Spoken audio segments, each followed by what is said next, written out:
Di tengah padang gurun yang tandus, di mana panas terik membakar dan debu berterbangan tiada henti, seorang lelaki bernama Ishak berjuang mencari kehidupan.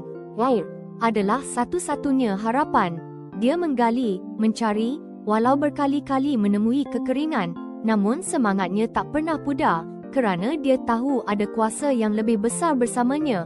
Setiap kali Ishak menemukan sumber air baru, penduduk tempatan, orang Filistin, datang merebut dan mempersengketakan perigi itu.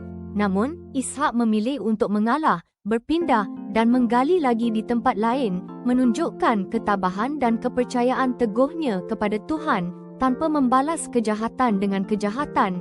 Ketabahannya ini adalah bukti iman yang luar biasa. Kerana kesabarannya dan hatinya yang penuh kasih, Tuhan menampakkan diri kepada Ishak pada suatu malam dan berfirman dengan lembut, "Janganlah takut, kerana aku menyertaimu. Aku akan memberkatimu dan melipat gandakan keturunanmu demi hamba-Ku Abraham." Tuhan sentiasa menyediakan jalan, memberi kita air kehidupan yang takkan pernah kering.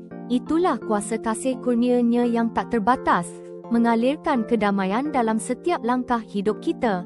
Inilah janji abadi-Nya.